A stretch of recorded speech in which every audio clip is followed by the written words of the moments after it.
this is my wife Agnes for the last 37 years. Could you tell me your name and where you were born? My name is Agnes Borhegyi. I was born as Agnes Fischer in Budapest, Hungary. And when were you born? I was born on January 22nd, 1939. I understand that you have some memories of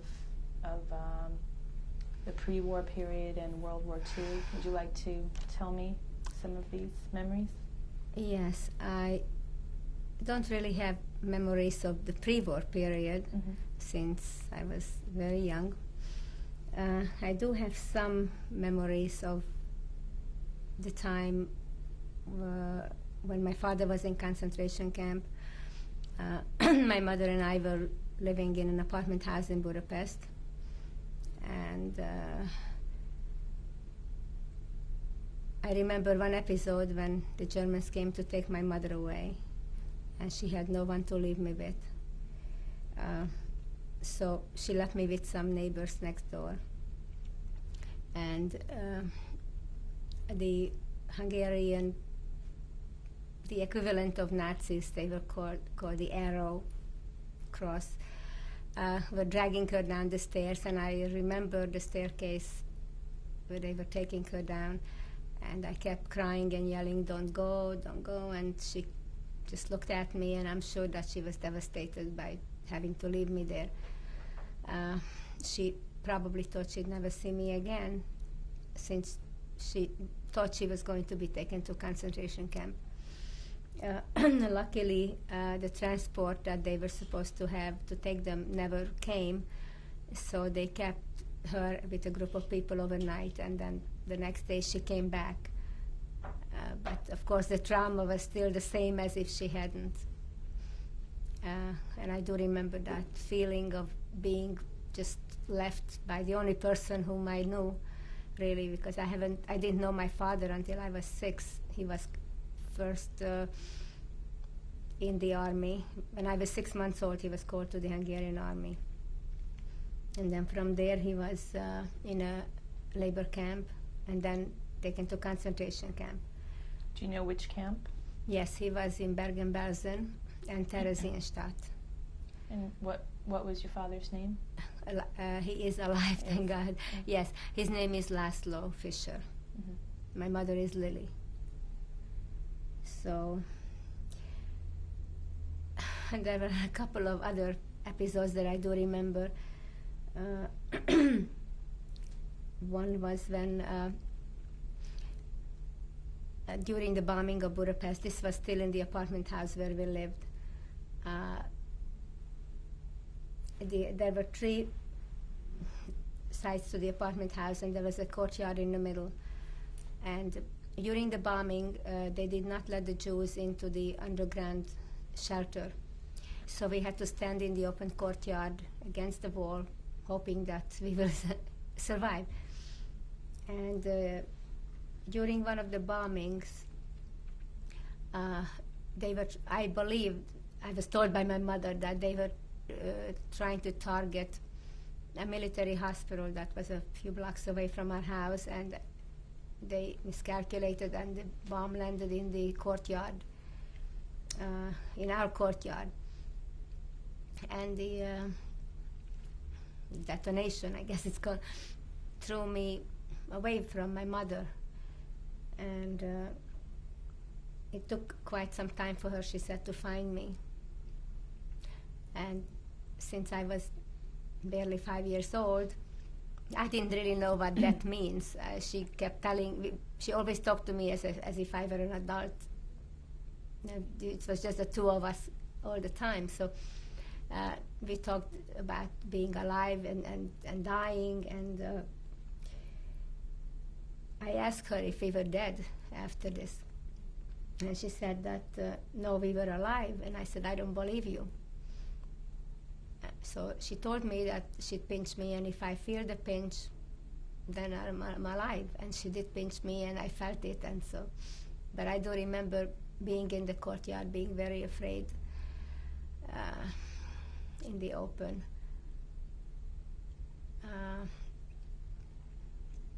Another thing that I do remember very clearly is we were in the ghetto. We were taken to the ghetto in Budapest, and we lived in a we lived in the coal cellar of an apartment building for the duration of the stay in the ghetto. I clearly remember what it looked like, and it was a coal cellar with little compartments for the residents of the apartment house to store their things in. And we were in the open area. There was a wooden table, like a picnic table with two benches next to it. And that's where we spent sitting the whole time in the ghetto. There were no beds, there were no toilets. They dug a hole, a latrine, where everyone had gone to do everything they needed to do. So it was pretty terrible. No sanitary. It was very unsanitary. And we got fed once a day in a tin cup of so-called soup. It was almost like watery liquid, and a little piece of bread once a day. That was all our food. So by the time we were liberated towards the end of January 1945, of course everyone was weak and really run down. In fact, I don't remember really truly how we got home. We walked home, of course, but walked back to the apartment house where we lived in. But I do remember being so weak that I had to stay in bed for weeks. And my mother, who knew how to sew, did sewing for neighbors and in exchange for food. So someone would bring 2 onions, someone would bring maybe a potato, and she would fix their dress or whatever.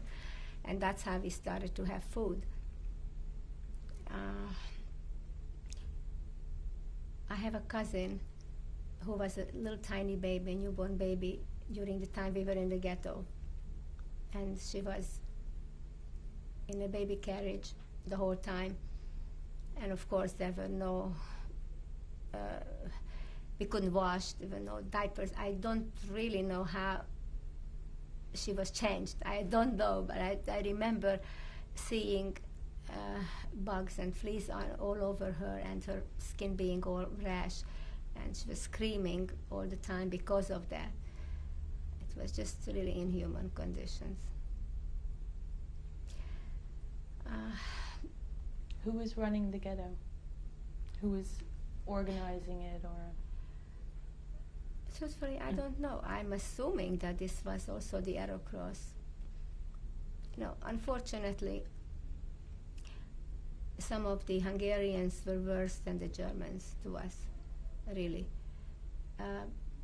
Before we were taken to the ghetto, all Jews had to wear a yellow star, an armband, Star of David, for identification. And there was a curfew. You had to be in by a certain time before evening.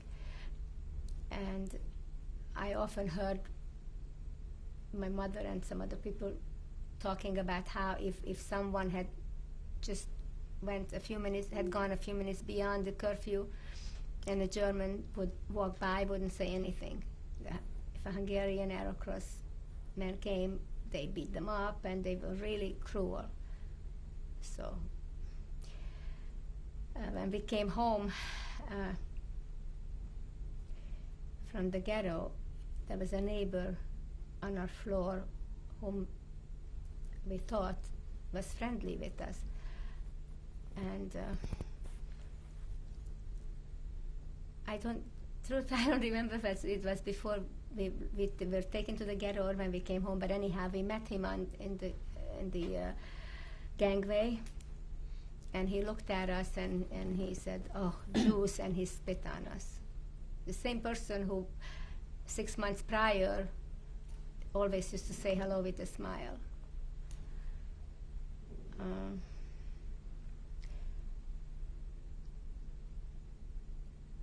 Basically, I just realized this afternoon as I was thinking about this interview that I never really had a childhood. I mean, my children, from the time they were born until the time they went to nursery school, they were in a sheltered environment, being taught things and read, and then they had a chance to go to nursery school and kindergarten and whatever. That time in my life, until first grade, is just like a horrible black hole, really. So the so-called formative years never really took place. My mother tried as hard as she could to be of company, but she was desperate also. And life really started when my father came home from concentration camp, which was in June of 1945, and I saw him for the first time in real life. Until then, I only know him on pictures. And he had left word or got word to us somehow that he was coming home. He was in Budapest already, and he was coming home that day. And I remember looking out the kitchen window, looking at the long passage with the gangway in our apartment building towards the stairs to see who would come, because this man was really truly a stranger to me, even though I knew him from pictures. And it was very wonderful to see him. Did you understand where he had been and why? Well, I don't believe I fully understood the implications of what really happened. Yes, I didn't know where he was. My mother kept telling me that he was taken away and he will be back. And why? Because we were Jewish and we didn't do anything else, but were born another religion than some other people. And no one had really done anything before they were born to deserve what religion they would be born at. So that was really such an injustice to me as a child. And well, I did know that he was in a place called concentration camp. I did not know what concentration camp really was like until after he came home and told me about it. How do you think your experiences have influenced your perspective on Judaism or your Jewish identity? Well, of course, before 1945, I had no idea what religion was to begin with. I mean, I was born in such upheavals, those times that there was no chance for my mother to really train me in any kind of religious way. And after 1945, when the communists came, religion was totally unacceptable in a communist world. So I had religious instructions for a couple of months probably in school, and then they did away with it. And then my mother organized a few children, and someone, I don't remember who it was, whether he was a rabbi or just a man who was able to teach religion, or was it a woman? I don't remember that either. But I know someone came to our house, and in our kitchen we sat around the table with a few other children, and we were taught some things, but very little. And that stopped in a few months, since it was really not truly allowed by the government. It was dangerous to do it. My strong Jewish identity really awakened, so to speak, when I came to this country. Until then, I just knew I was Jewish. I knew we were persecuted against. I knew that it was not practiced during the communist era. So I was 18, and that's when I came here. That's when I realized that I could say I'm Jewish, and no one will punish me for it. And of course, when my children were born, and they went to, we joined Helpless Jewish Center, which is in our neighborhood, and they went to nursery school there and to Hebrew school, and that's when I got more involved. What other organizations are you a member of? Well, my husband and I are members of the World Federation of Hungarian Jews. That's basically it. Mm-hmm. Is there any particular message or statement that you would like to make based on your experiences? Well, statement, I believe I can make that as long as there is Israel, this will never happen again. And it should not. Is there anything else you'd like to add? Just a couple of words about my father. My parents are well and alive, thank God. Sorry, I'm a little emotional. They are living in Florida, on the west coast of Florida. My father is 89, going on 90 now almost, and my mother is 85. And my father is very active in a program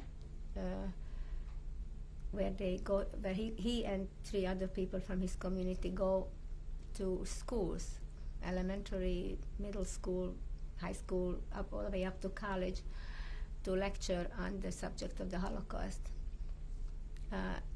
The other 3 people are also Holocaust survivors. And they talk to the children.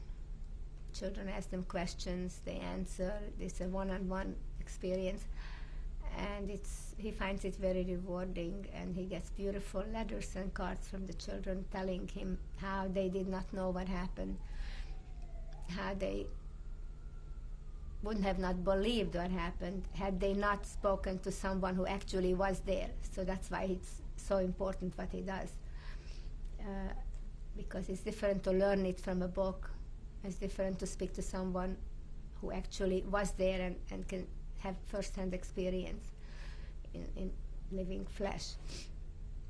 So anyhow, this is what he's doing, and it's taking him a lot of effort. He has a problem walking, and he's also, as I said, going on 90, so it's not easy, but he keeps it up, and he's expecting to go again in the spring on another tour. Sometimes they go 4 or 5 times a week, and it's very strenuous, but he feels it's awfully important to spread the word while his generation is alive. That's basically. Okay, thank you very much. My pleasure. Oh, this picture shows my great-grandparents, Mr. and Mrs. Khan. When was it taken? That was taken somewhere in the 1800s. Where? In Budapest.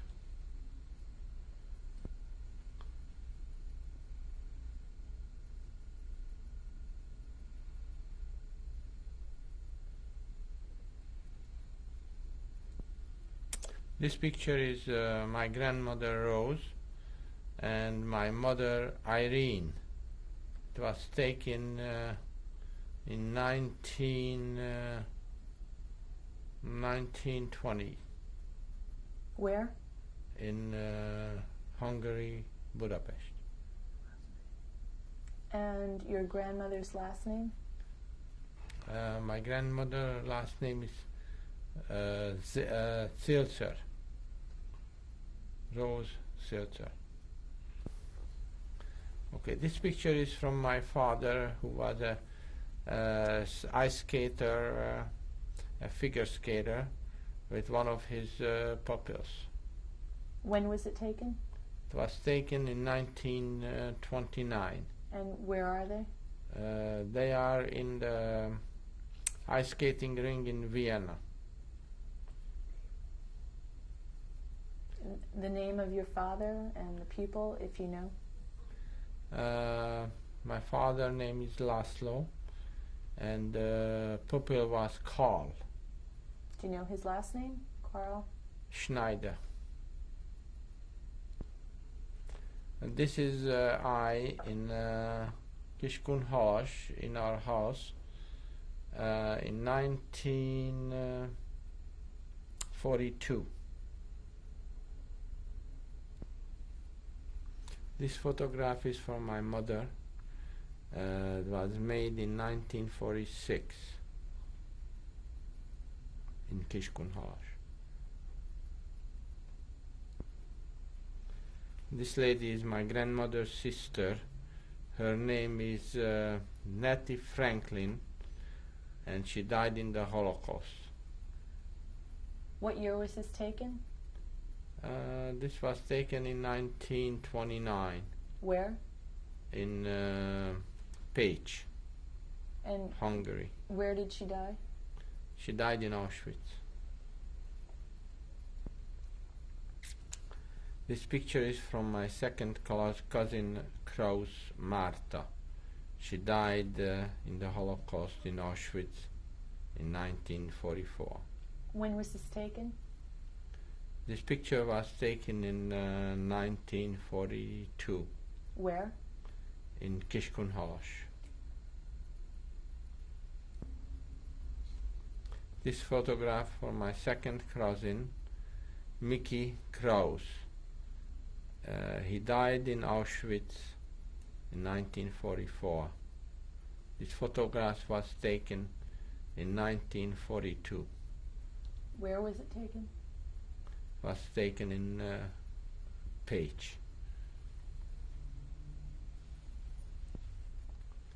This photograph of my second cousin was he died during the war in a labor camp in Russia. His name is Laszlo Frankel. When was it taken? The photograph was taken in 1940 Where? in Pécs. This document is from Strasshof, my mother number and personal paper. Your mother's name? Irene Giesser. And what year? What year was this?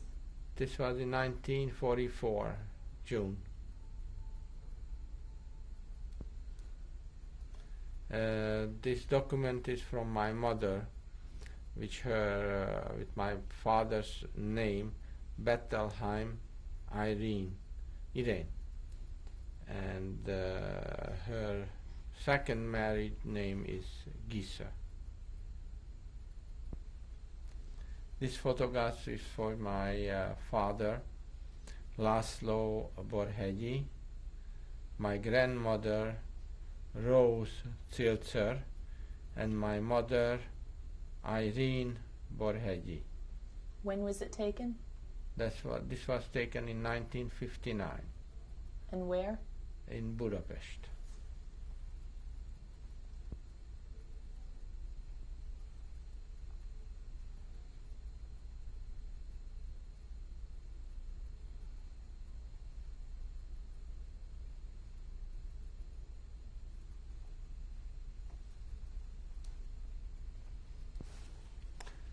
This document is a repatriating document, was given out in Czechoslovakia on the way back from the concentration camp.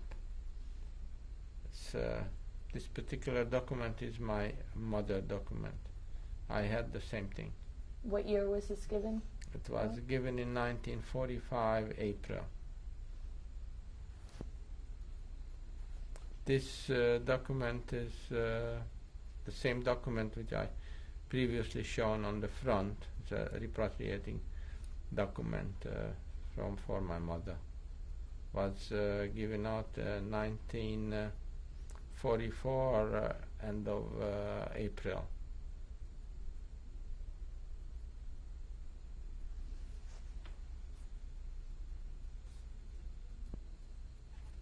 This photograph is for my son, George Borhegyi, and her fiancée, Jenifer Joyce. When was this taken? That was taken in 1993 And where? in New York. Records. Yeah. This lovely picture is of my daughter and her husband. Her name is Julie Posmentier and Eric Posmentier. When was this taken? It was taken in 1994 And where? in the country in New York. This is a photograph of my parents, Lily and Laszlo Fisher. They are both survivors of the Holocaust, and they live in Beverly Hills, Florida. The picture was taken in around 1990.